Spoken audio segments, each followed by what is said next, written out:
Ito ang balita ngayon, trending at pinag-uusapan ngayon sa mundo ng social media. Ang di umano'y balitang matapos ang tila kaliwat kanang panggigipit ng gobyernong ngagba sa mga Duterte na halos taplakan na ng lupa, lalong-lalo na sa Vice President na si Sara Duterte at kay dating Pangulong Rodrigo Duterte, ay tila sadyang hindi nyo talaga mapipigilan. Lalabas at lalabas na talaga ang buong katotohanan na siyang tila gigimbal at sasampal sa lahat ng mga kumakalaban at pikit matang mga buayang mambabatas at mga loyalistang hanggang ngayon ay tila bulag pa rin sa katotohanan. Matapos ang pananahimik, taong bayan muling nilantad ang leak video noon ni Chris Aquino na nag-viral at nag-trending ngayon sa mundo ng social media na tila siyang sumampal ng katotohanan at kahihiyan sa kasalukuyang gobyerno ngayon dahil Chris Aquino tila may ibinunyag sa publiko na dapat malaman ngayon ng taong bayan na siyang yayanig ngayon sa kasalukuyang administrasyon. Gaano kaya katotoo ito mga kababayan? Ating alamin. Pero bago ang lahat, kung bago ka pa lamang sa aming channel, please huwag kalimutang mag-like, subscribe at i-click ang notification bell para mas maging updated ka pa lalo sa lahat pa ng bagong video na i-upload namin. At eto na nga mga kababayan, narito ang di umano'y viral leak video ni Filipino television presenter and actress na si Chris Aquino na siyang nagpamulat sa lahat ng mga ilang buhayang mambabatas sa Kongreso, Senado, Palasyo at Malacanang at sa mga ilang loyalistang magpasa hanggang ngayon ay tila bulag pa rin sa katotohanan. Narito at sabay-sabay nating panoorin ang video noon na nag-viral ngayon. Duterte bilang bagong presidente natin. Bigyan natin, di ba, I think we live in a democracy. And siya ang pinili ng tao. So, in the same way na not everybody voted for Noy ng 2010, but a lot of people gave him a chance. So, I think tayong mga taxpayers at mga citizens, di ba, dapat suportahan natin. Kasi kung hindi natin susuportahan, ang bansa rin lang naman natin ang magsasuffer at tayo yun. Nung nakasama mo siya, anong quality na nagustuhan mo sa kanya? I was very upfront. Diretso talaga. And nakita ko, nung inikot niya ako sa Davao, how clean and how disciplined it was there. Doon ako nabili. Nang lumabas ang balitang ito, ay hindi naman nakapagpigil ang taong bayan na magbigay ng kanilang komento at hinaing sa mundo ng social media. At ayon pa sa kanila, "Thank you Chris, sana gumaling ka na. Mabuti ka pala at nakikita mo kung ano ang kakayahan ni Tatay Digong para paglingkuran tayo at ang ating bansa. Kita mo, napahanga pa si Chris sa Davao, kaya proven and tested talaga si Tatay Digong. Suportahan natin ang presidente tulad ni PRRD, pero ang presidente na wala namang nagagawa, bakit natin susuportahan? Lalo na pag traidor at hudas sa bayan at kapwa Pilipino." Tamang sinasabi ni Chris noon, diretso nga magsalita si Tatay Digong kasi siya ay totoong tao. Ayaw niya makipagplastikan kung kanino man. Kung ano ang ugali niya, yan talaga ang pinapakita niya, hindi niya tinago. Katulad ng ibang politician, akala mo kung sinong mabait, yun pala hudas, sobrang sama ng ugali. Kita mo, hindi nga pinakulong Noynoy Aquino, samantalang si Bangag ngayon, pinakulong si Digong, na pinalibing sa libingan ng bayani si Marcos Sr. at di pinakulong Imelda Marcos na hinatulan ng guilty ng Supreme Court. Walang utang na loob mga Marcos talaga. And si Marcos ay sadyang talagang mahinang nilalang, weak lang ba talaga siya o talaga namang mata pobre siya, talagang maselan siya dahil siyempre, anak mayaman to eh. Hindi ito nakaranas ng hirap. So, ang tingin niya sa mga kababayan niya ay mababa. Okay? Kaya, pakinggan po natin. Kayo nang humusga. Ito pong sulat ng Presidential Communications Office. Lumabas na sa pahayagan. Alam mo na ba sa mga pahayagan? Ayun. No? At ito, ayos na natin talakayin ito, Sen. Kasi ang pagkakaintindi natin, dapat ito po internal. Sa pagitan po ng Net25 at saka ng Presidential Communications Office. Sumunat po kasi sila sa atin hong Chief of Reporters na hinihiling na ang ating reporter sa Malacanang na si Ate Eden Santos Suarez, Suarez Santos, ay mailipat daw po ng ibang beat assignments, sapagkat si Eden daw po ay meron yatang di umano ay mga paglabag sa protocol sapagkat nais na yatang mag-ambush interview kay Pangulong Bongbong Marcos sa isang event. Kaya yun po ang ginamit nilang ground para sumulat daw po sa ating himpilan. Yan. Okay. Ito po yung story niyan. Si Eden, no? Hindi ko po siya kilala, pero madalas natin siyang ma-feature dito sa ating mga vlog kasi ang galing po niya magtanong. And higit sa lahat, kasi alam nyo, marami po kasi magaling magtanong ng mga reporter. Maraming TV anchor na magaling magtanong kasi yan ang pinag-aralan niya mga yan eh. Maraming mga broadcaster, journalist, etc. magaling magtanong. Pero isa sa nakita kong katangian nitong si Eden ay matapang. Hindi siya sip-sip. Hindi siya double standard. Sa mga naobserbahan ko mga katanungan niya, talagang meron silang mga nagiging enkwentro nitong si Claire Castro, no? Ngayon, hindi dapat daw in-ambush interview si Marcos. So, siguro in-interview niya, hindi dapat, may protocol daw, wag i-interviewin si Marcos. Ngayon, alam naman natin na ito si Marcos duwag. Duwag. So, pinatatanggal ito si Eden sa Malacanang press corps. So, ibig sabihin, ilipat nyo ng destino yan. Ugali pala nito si Marcos, pag hindi niya kursunada ang tao, pinalilipat ng destino. Parang yung ginawa, ako hindi ko alam, yung mga pulis Davao, pinag-aalis or nilipat sa iba't ibang lugar. O, siguro para mawala ang loyalty ng mga Davao police diyan sa mga Duterte at ang pinalagay nila diyan, yan siyempre, 'di ba? Alam niyo na kung sino nangyari diyan. So, may mga ugali pala ito talaga si Marcos na pagka hindi niya nagustuhan ng isang tao, pinalilipat-lipat. Oh, alis ka diyan. Ayaw kita makasalamuha. Anong sa tingin ninyo? Kasi posibleng ganito eh. Si Marcos allergic talaga sa interview. Mapapansin niyo naman eh, ang layo po talaga ng pinagkaiba ni Tatay Digong, even BP Sara. They will face head-on ang talagang mga ambush interview, talagang nagpapa-interview yan. Si Marcos, ang gusto lang niya magi-interview sa kanya, si Katunying, alam mo yung ganon, controlled environment. Yung bang, hindi live, hindi maraming nagtatanong. So sa madaling salita, hindi maiiwasan na tanim. Kung si Risa ay di umano tanim witness, ito si Marcos tanim tanong. Ha? At may nakapagsabi sa akin, o kayo na umusga, pero sa palagay ko, nasa posisyon ako para sabihin ito. O, alam nyo na kung bakit. Pati daw sa debate, gusto niyan. Hindi yan aatin sa debate. Huwag mong itinanggi. Huwag mong itatanggi yan. Ayaw niya ng debate. Pero pumayag lang yan sa SMNI. Di umano. Dahil, ifo-forward agad yung tanong. Yan ang gusto, yan ang hinihiling yan. Ngayon, hindi ko alam kung nagkatapusan sila doon, kung talagang finorward sa kanya yung tanong or hindi. Pero ang punto rito, takot talaga sa tanungan yan. So gusto niya, kontrolado niya tao. Kasi nga bobo. Mahina ito si Marcos eh. So kaya pinaalis niya to si Eden. Alam niyo naman kung makapagtanong to si Eden, diretso. Or eto pang isa rito. Hinanapan ng butas. Isa rin yan sa pattern ng mga Marcos. Pag ayaw ka nila, hahanapan ka ng butas. Ha? Kung yung walang kaso o yung na-dismiss na kaso, bubulat-latin. Hahanapan. Alam naman natin yan, nangyayari ngayon yan. Mga vloggers, kaliwat kanan, kung ano-anong klaseng bintang. Bubutasan ka talaga. Meron nga akong nababalitaan eh. Pati baril pinakakalkal.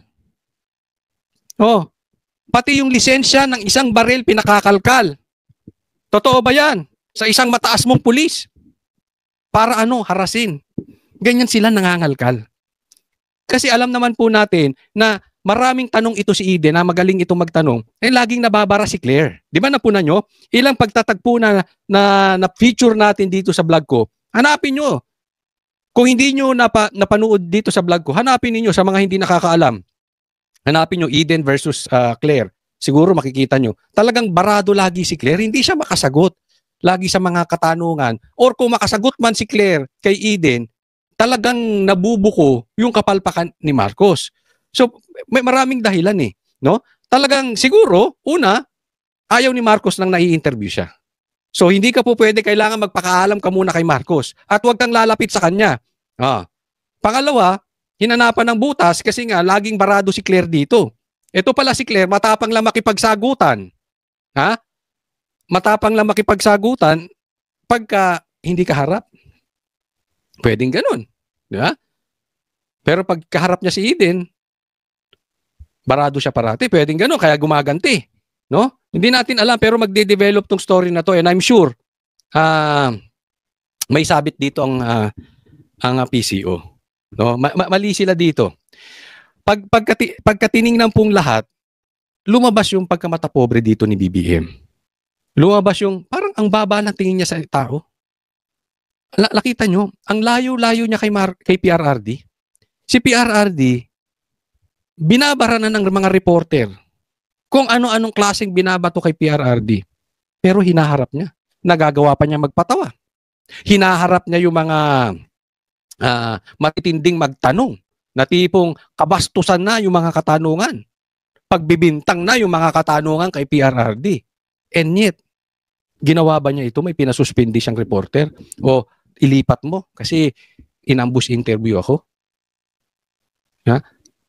Sa madaling salita na, walang kawala dito si Marcos. It's either, it could be matapobre siya, nanghahanap siya ng butas, duwag siya sa interview, matatakutin si Marcos, o bobo si Marcos, or all of the above. Kayo na mag-decide kung alin dyan.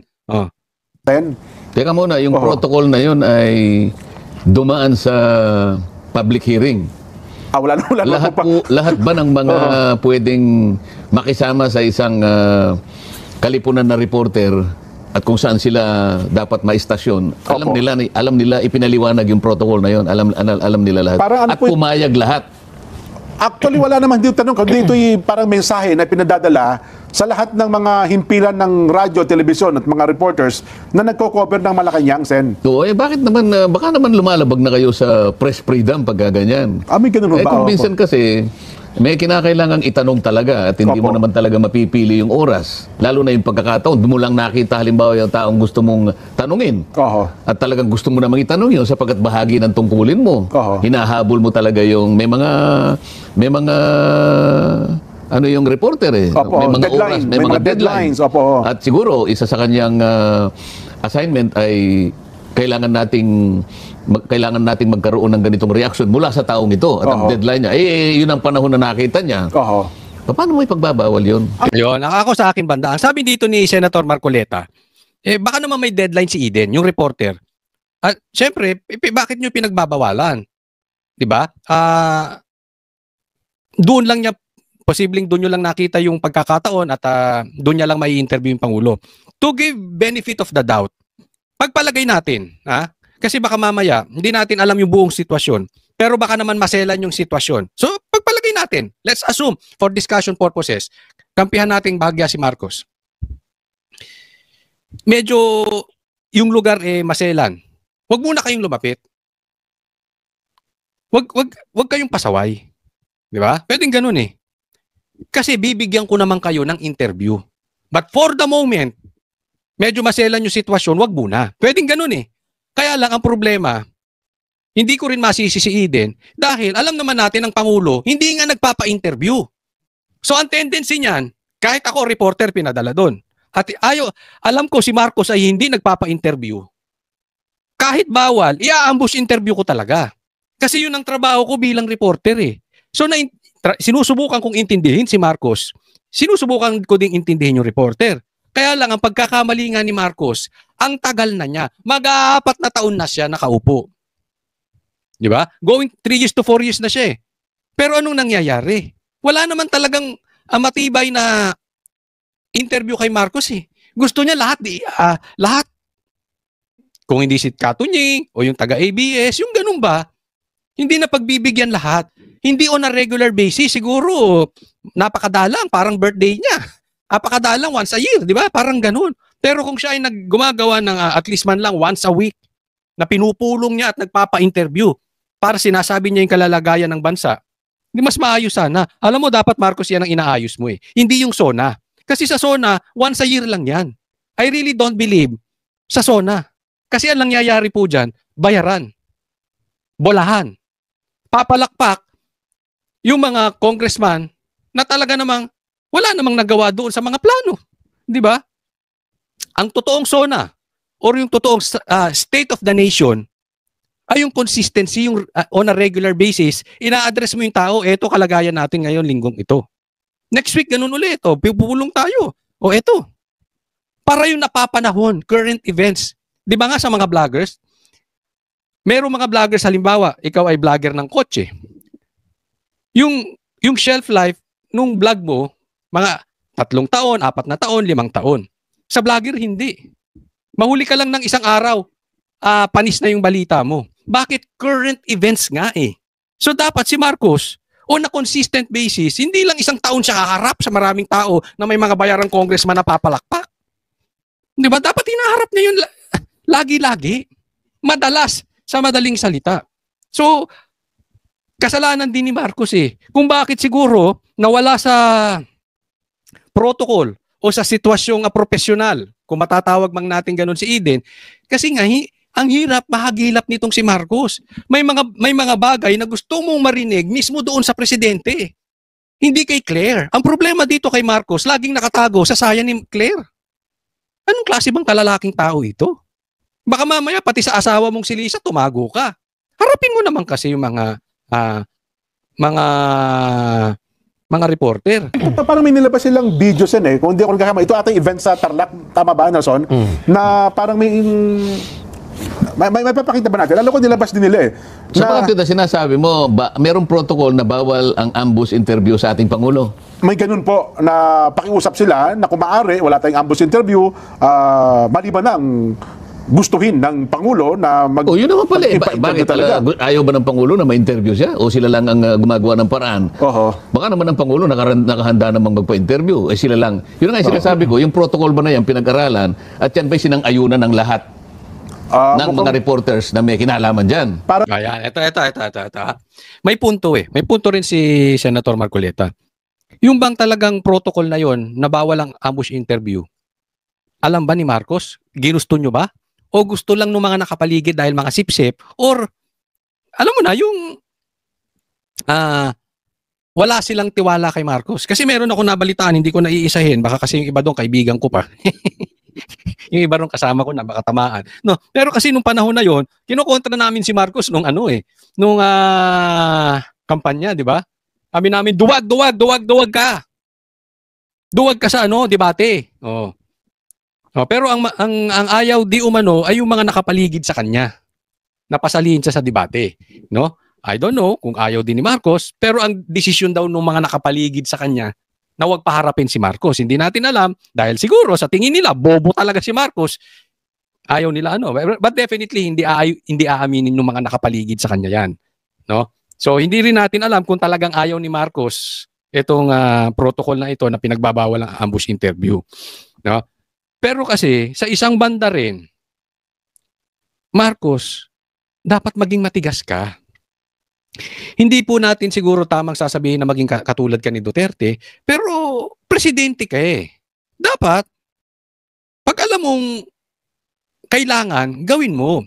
And ako, naniniwala ako na napaka-importante sa isang presidente na hinaharap ang media para nalalaman kung ano ang direksyon ng bansang ito. Hindi po pwedeng laging iba magsasalita. Kasi yung nagsasalita sa kanya na si Claire Castro ay wala ding silbi. Inutil din. Ano bang direksyon ang mga pinagsasabi ni Claire? Di ba wala? Kung hindi atakihin ng Duterte, atakihin ng Duterte, atakihin ng Duterte. Kulang na lang pagbintangan ni Claire Castro na ang pumatay kay Jose Rizal at kay Magellan ay si PRRD. Iyon lang ang purpose niya. But para sa taong bayan, inutil to si Claire. Walang silbi ito si Claire. Pero hindi nga kaya rin. Baka posibleng ito yung isang bandang tiningnan ko eh. Baka naman kasi pinag-iinitan din nila Claire etong si Eden. Dahil alam naman natin laging barado dito si Claire. Sabi ko nga, hamon ko nga kay Claire. Bakit hindi ka maglagay dyan ng taga-SMNI? Diyan sa mga interview mo. Or isa sa Banateros. Nang makita mo ang klase ng tanungan. Kasi yung problema doon sa iba dyan, sa loob, parang sip-sip din kay Marcos eh. Dapat balanse po tayo. Hindi para siraan si Marcos, pero malaman natin yung katotohanan. Hindi yung gusto nyong itanong, yung parang scripted, na mapapaliwanag niya para tamaan at tirahin si Sara. Yung nililid nyo yung question para birahin si Sara. Ganun lumalabas eh. Sa mga naririnig kong tanungan, magaling talaga to si Eden. Magaling po ito. Kaya ang dami na pong anggulo dito eh. But one thing for sure, duwag sila. Hindi nila kaya ng harapan ang isang reporter.